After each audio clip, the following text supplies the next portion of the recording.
Hello and welcome everyone. तो कैसे हैं आप सभी लोग। मेरा नाम है युवराज सिंह ठाकुर और मैं आप सभी लोगों को वेलकम कर रहा हूं आपके अपने यूट्यूब चैनल युवराज सिंह ठाकुर में। Friends, on a very high demand मैं आप सभी लोगों के बीच में लेकर के आया हूं आप लोगों की डिमांड के हिसाब से क्लास 11th केमिस्ट्री। जी हाँ, देखिए, क्लास 12th केमिस्ट्री की series the most important best question series में आप सभी लोगों के लिए बोर्ड एग्जामिनेशन के लिए ऑलरेडी चैनल के ऊपर जो है वो चल रही है। उसी में मुझे कुछ वीडियोस में कमेंट आया था कि सर क्लास 11th के केमिस्ट्री में हम लोगों को बहुत ही ज़्यादा डाउट है, तो आप प्लीज़ क्लास 11th का जो केमिस्ट्री है वो हम सभी लोगों को क्लियर कर दीजिए। तो आप ही लोगों की हाई डिमांड के ऊपर मैं क्लास 11th केमिस्ट्री जो है वो लेकर के आया हूँ। जो नए स्टूडेंट्स होते हैं 10th बोर्ड एग्जामिनेशन देने के बाद में जब हम लोग साइंस स्ट्रीम में एडमिशन लेते हैं वेदर इन मैथमेटिक्स और बायोलॉजी, तो केमिस्ट्री जो है वो एक बहुत ही इंपॉर्टेंट रोल आप लोगों के लिए प्ले करता है। हाँ, मैथमेटिक्स वाले स्टूडेंट्स को कॉलेज में फिर केमिस्ट्री नहीं पढ़ना पड़ता है। पहले 11th और 12th में मैथमेटिक्स वाले स्टूडेंट को सबसे ज़्यादा जो सब्जेक्ट परेशान करता है वो सब्जेक्ट सिर्फ और सिर्फ केमिस्ट्री सब्जेक्ट ही है। तो फिलहाल तो मैं पीडीएफ फॉर्मेट में ही आप लोगों के लिए बेस्ट केमिस्ट्री लेकर के आया हूँ। हाँ, क्लास 12th के लिए हम लोग जो पढ़ रहे हैं वो मोस्ट इंपॉर्टेंट क्वेश्चन सीरीज पढ़ रहे हैं, पर क्लास 11th केमिस्ट्री मैं आपको पूरी तरह से डिटेल में पढ़ाऊंगा।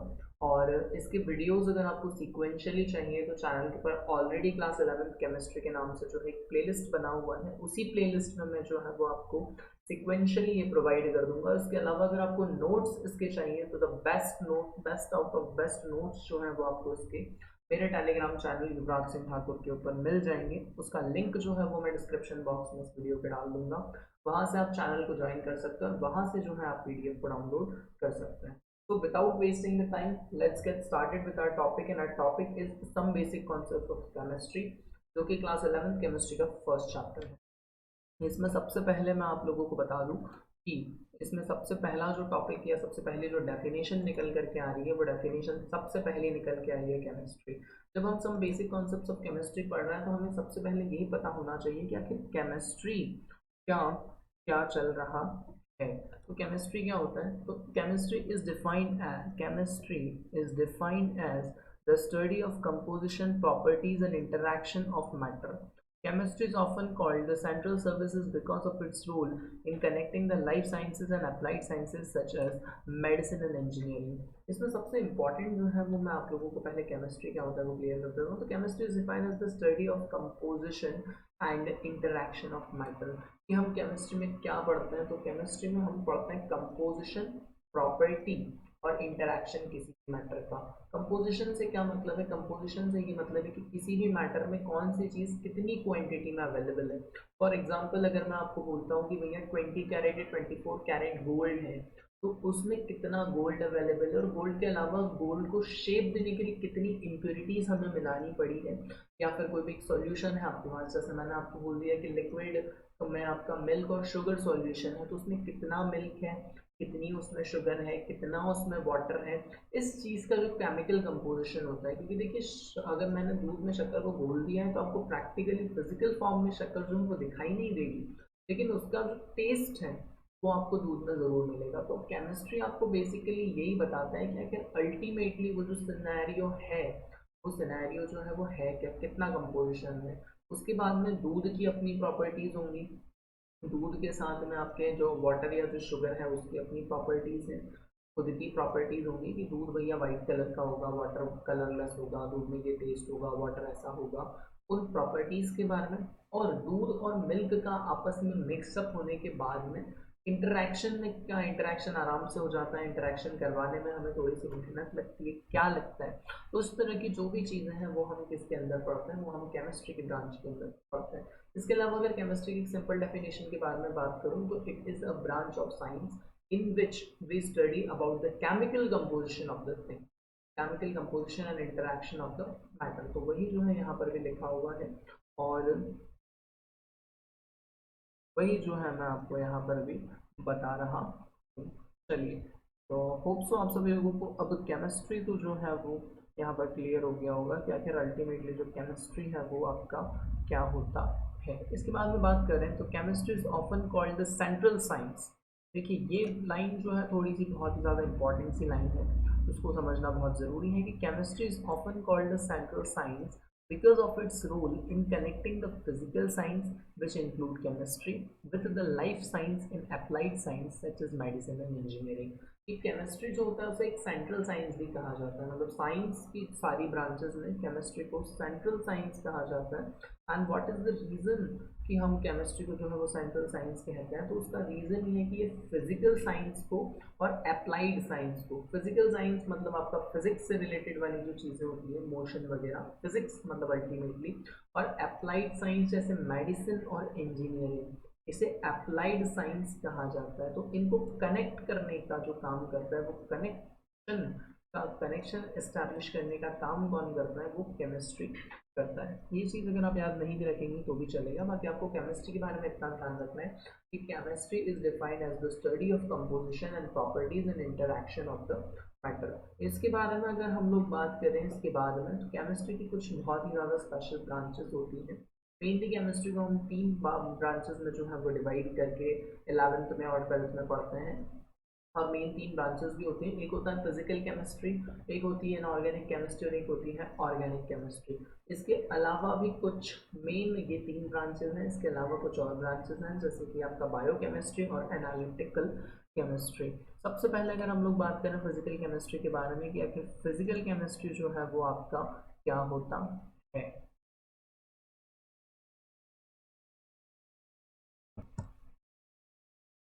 तो देखिए, फिजिकल केमिस्ट्री के बारे में मैं यहाँ पर आप सभी लोगों से बात कर रहा हूँ। तो फिजिकल केमिस्ट्री क्या होता है, तो the branch of chemistry concerned with the way in which the physical properties of a substance depend on and influence their chemical structure, properties and reaction। मतलब केमिस्ट्री की एक ऐसी ब्रांच जो कि फिजिकल प्रॉपर्टी ऑफ सब्सटेंसेस के ऊपर depend करती है ना। किस चीज़ के ऊपर डिपेंड करती है, किसी भी सब्सटेंस की फिजिकल प्रॉपर्टी के ऊपर डिपेंड करती है। देखिए, अगर मैंने अभी मिल्क और शुगर का आपको एग्जांपल दिया था अभी थोड़ी देर पहले, तो उसी में अगर मैं इसको बताऊं तो मिल्क की अपनी कुछ फिजिकल प्रॉपर्टीज है। फिजिकल प्रॉपर्टीज कैसी हैं, मिल्क कैसा होता है, लिक्विड होता है, वो उसकी फिजिकल प्रॉपर्टी है। मिल्क का टेक्सचर कैसा होता है, वो वाइट कलर का होता है, वो उसकी फिजिकल प्रॉपर्टी है। इसमें से स्मेल कैसी आती है, टेस्ट कैसा आता है, ये सारी चीज़ें जो है वो क्या है, किसी भी सब्सटेंस की फिजिकल प्रॉपर्टी, उसका अपीयरेंस उसकी फिजिकल प्रॉपर्टी है, उसका कलर, उसका टेक्सचर, उसका टेस्ट, ये सब क्या होती है, फिजिकल प्रॉपर्टीज होती है। तो फिजिकल प्रॉपर्टीज में हम फिजिकल केमिस्ट्री में हम उसी चीज़ से सब्सटेंसेस की फिजिकल चीज़ों के बारे में बात करेंगे। जो सेकेंड ब्रांच होती है आपकी केमिस्ट्री की वो होती है इनऑर्गेनिक केमिस्ट्री। ठीक है, और इनऑर्गेनिक केमिस्ट्री क्या होता है, तो the branch of chemistry which deals with the structure, composition and behaviour of inorganic compounds. All the substances other than the carbon hydrogen compounds are classified under the group of the inorganic। एक ऐसी branch chemistry की जो कि inorganic compound के structure, composition और behaviour के साथ में जो है वो क्या करता है, बात करता है। देखिए, इनऑर्गेनिक कंपाउंड्स क्या होते हैं, तो देखो, जो भी कंपाउंड्स कार्बन और हाइड्रोजन के नहीं होते हैं, ऐसे सब्सटेंसेस जो कि कार्बन हाइड्रोजन बॉन्डिंग से नहीं बने होते हैं, उन्हें इनऑर्गेनिक केमिस्ट्री के अंदर हम लोग जो है वो इंक्लूड करते हैं। केमिस्ट्री की सबसे इम्पॉर्टेंट और सबसे डायनामिक जो ब्रांच होती है वो ब्रांच होती है ऑर्गेनिक केमिस्ट्री। और ऑर्गेनिक केमिस्ट्री जो है वो पूरी तरह से किस पे डिपेंड करती है, कार्बन और हाइड्रोजन की बॉन्डिंग के ऊपर डिपेंड करती है। आगे आप लोग जब हम लोग देखेंगे तो हमारे जो लास्ट के जो चैप्टर्स है हाइड्रोकार्बन और ये, वो पूरी तरह से जो है वो ऑर्गेनिक केमिस्ट्री के ऊपर बेस्ड है। अभी के लिए आप सिर्फ समझने के लिए समझ लीजिए कि कार्बन और हाइड्रोजन बॉन्डिंग क्लास 10th में भी हम लोगों ने पढ़ी है, क्लास 9th में भी हमने पढ़ा है। तो केमिस्ट्री की वो ब्रांच जो कार्बन और हाइड्रोजन की बॉन्डिंग के अलावा बाकी के substances, for example hydrogen separate, carbon separate, oxygen, nitrogen, या पीरियोडिक टेबल के जो 118 टोटल एलिमेंट्स हैं उन सभी के बारे में बात करें, या ऐसी सब्सटेंसेस फॉर एग्जांपल आयरन, निकल, इनकी प्रॉपर्टीज के बारे में जिस टाइप की केमिस्ट्री में हम बात करते हैं वो होती है inorganic chemistry. The last and the most important branch of chemistry is organic chemistry। तो ऑर्गेनिक केमिस्ट्री में जैसे मैंने अभी बताया आपको कि इसमें हम लोग कार्बन और हाइड्रोजन के कंपाउंड के बारे में बात करते हैं। इसमें डिस्कशन किस चीज़ के बारे में होता है, कार्बन और हाइड्रोजन के कंपाउंड के बारे में। The discipline which studies the composition and chemical properties of organic compound known as organic chemistry. जिसमें हम ऑर्गेनिक कंपाउंड्स की स्टडी करते हैं उसे क्या कहा जाता है, ऑर्गेनिक केमिस्ट्री कहा जाता है। और ऑर्गेनिक कंपाउंड्स क्या होते हैं, ऑर्गेनिक कंपाउंड्स वो कंपाउंड्स होते हैं जो कि कार्बन और हाइड्रोजन की बॉन्डिंग से बनते हैं। For example methane, ethane, propane, butane, pentane, hexane, heptane, octane, Neyman और टेकेन। ठीक है। नेक्स्ट अगर हम लोग बात करें तो ये तीन जो है वो ब्रांचेस आप लोगों को केमिस्ट्री में पढ़ना है, physical chemistry, inorganic chemistry, organic chemistry. इसके अलावा दो और ब्रांचेस में जो है वो केमिस्ट्री को हम लोग क्लासिफाई कर सकते हैं। एक होती है बायोकेमिस्ट्री, तो the discipline which studies the structure and behaviour of the components of cell and the process in the living being is known as biochemistry. कि सेल के बारे में अगर आप डिस्कशन कर रहे हैं, अगर हम लोग सेल्स के बारे में पढ़ रहे हैं कि सेल क्या होता है, सेल की प्रॉपर्टीज क्या होती है, तो वो किस केमिस्ट्री में पढ़ते हैं, बायोकेमिस्ट्री में। और analytical chemistry last but not least, तो the branch of chemistry dealing with the separation, identification and quantitative determination of the composition of different substances. कि किसी भी सॉल्यूशन में अगर क्वांटिटेटिव डिफरेंशिएशन करना है, मान लो मेरे पास 10 लीटर सॉल्यूशन है, उसमें 8 लीटर दूध है और 2 लीटर पानी है, तो जो क्वांटिटेटिवली मैं डिफरेंशिएशन कर रहा हूँ, भैया 8 लीटर दूध है और 2 लीटर पानी है, तो ये जो डिफरेंशिएशन जिस टाइप की केमिस्ट्री में किया जाता है उसे कहा जाता है एनालिटिकल केमिस्ट्री। मेन जो ब्रांचेस हैं वो है आपकी पहली फिजिकल केमिस्ट्री, दूसरी है इनऑर्गेनिक केमिस्ट्री और तीसरी कौन सी है, ऑर्गेनिक केमिस्ट्री। यहाँ तक सभी लोगों को क्लियर होगा, आई होप सो। आगे बढ़ते हैं नेक्स्ट हम लोग अपने टॉपिक के अंदर। तो हमारा जो नेक्स्ट टॉपिक है वो नेक्स्ट टॉपिक यहाँ पर निकल करके आ रहा है। यहाँ तक सभी लोगों को क्लियर है। तो नेक्स्ट टॉपिक बहुत ही बेसिक टॉपिक है। देखिए जो पूरा चैप्टर है, ये पूरा का पूरा चैप्टर आपका बेसिक चैप्टर ही है, इसमें सारी चीज़ें आपको बेसिक ही मिलेंगी। लेकिन ये जो बेसिक सी चीज़ें हैं ये बहुत ही ज़्यादा इंपॉर्टेंट है, इन्हें लाइटली बिल्कुल भी आप लोग नहीं ले सकते। तो जो सेकंड टॉपिक हमारा है वो है मैटर। तो मैटर क्या होता है, तो मैटर इज, देखिए एक चीज़ मैं आप लोगों को पहले यहाँ ऐड ऑन करना चाहूँगा कि कोई भी चीज़ अगर आपको स्टडी करनी है किसी सब्जेक्ट में, तो सबसे पहला जो कॉन्सेप्ट आपको केमिस्ट्री हो, फिजिक्स हो, उसमें पता होना चाहिए, वो होना चाहिए मैटर। क्या कि जो मैटर है, ये मैटर अल्टीमेटली होता क्या है। तो Matter is defined as anything that occupies space, possesses mass, and the presence of which can be felt by anyone or more of five senses।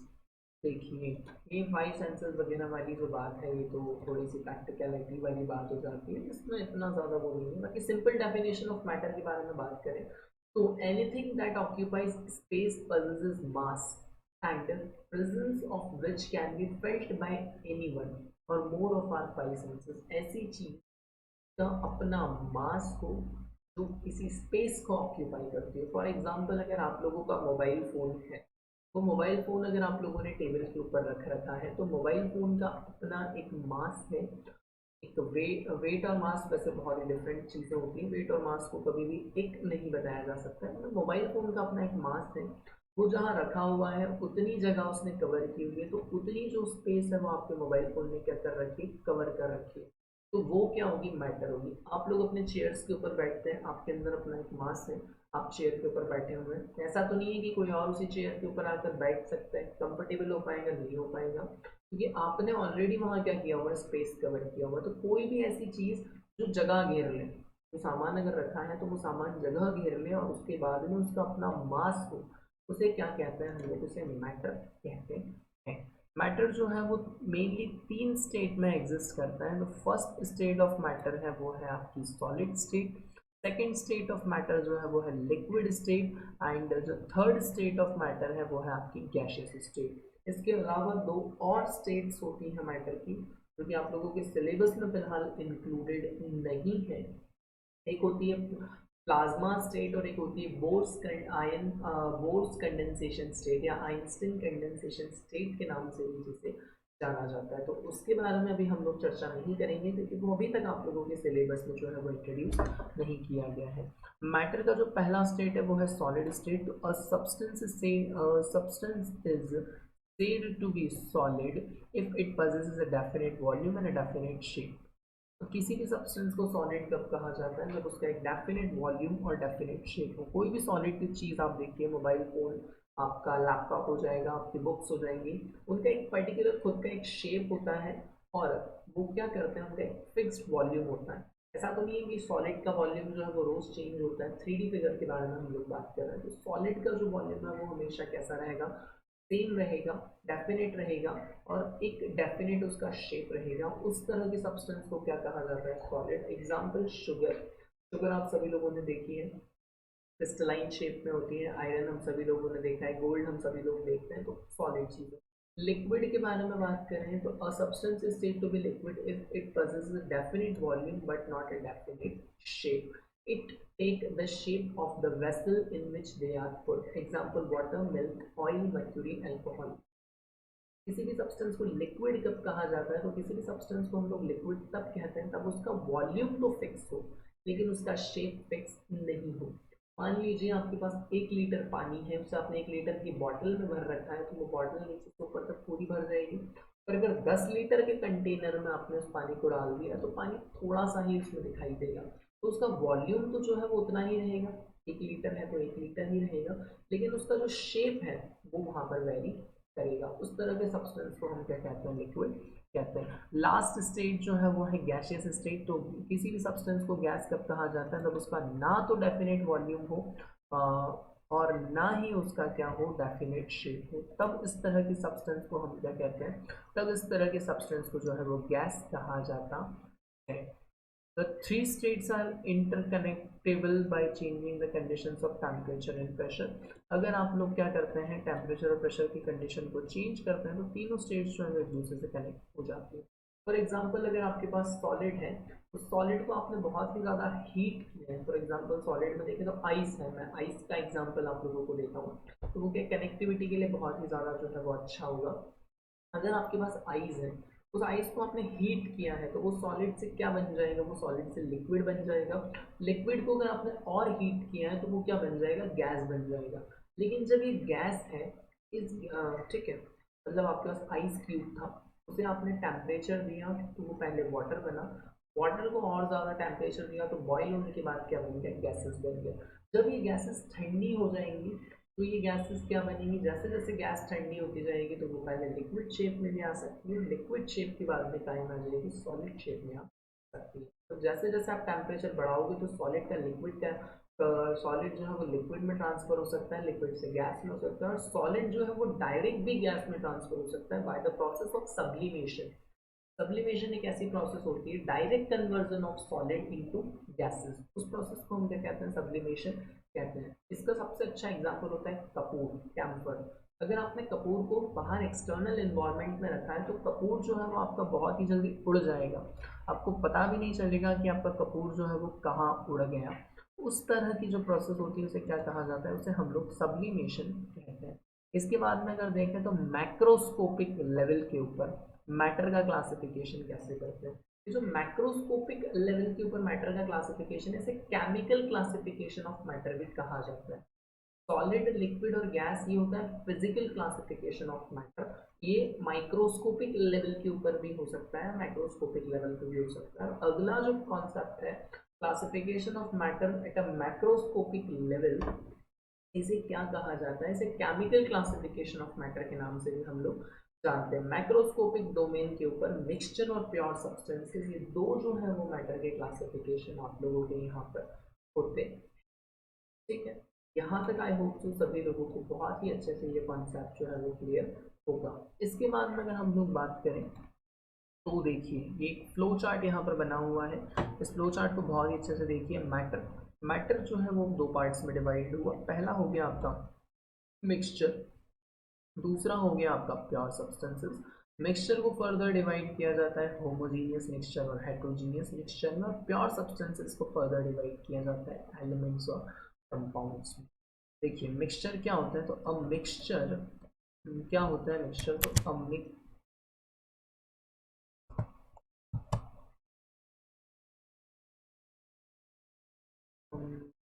just give me a minute.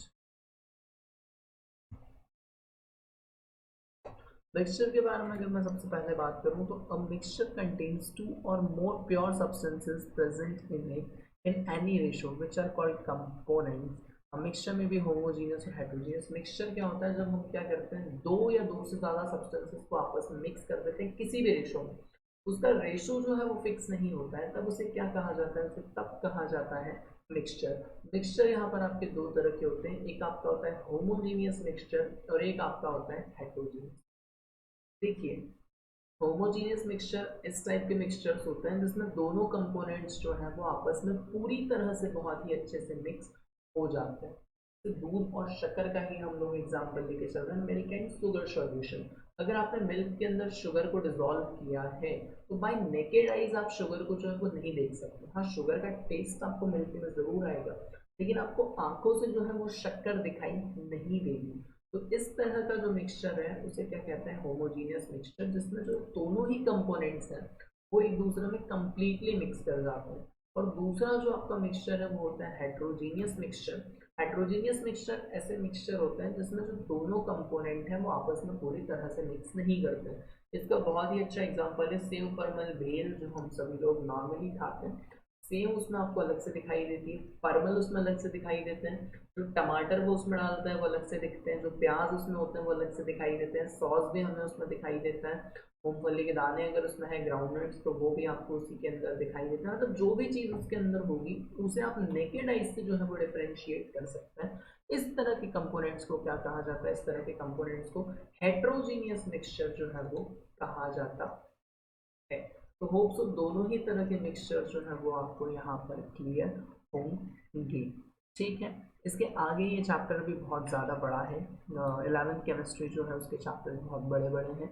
फिलहाल इस session को मैं यहीं पर समाप्त कर रहा हूँ, ये सेशन ज़्यादा लंबा नहीं करेंगे, कोशिश करेंगे अगले लेक्चर में और ज़्यादा इस चैप्टर को ख़त्म करें।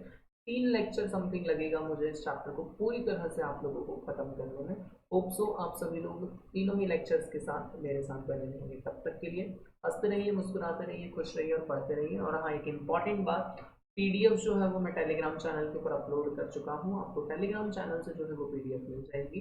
And the second thing is that, अगर आपको इस पूरे सेशन में किसी भी तरह का डाउट है तो प्लीज़ कमेंट में down your query, I will quench your query. Till then, thank you so much. हंसते रहिए, मुस्कुराते रहिए, खुश रहिए, पढ़ते रहिए। जय हिंद।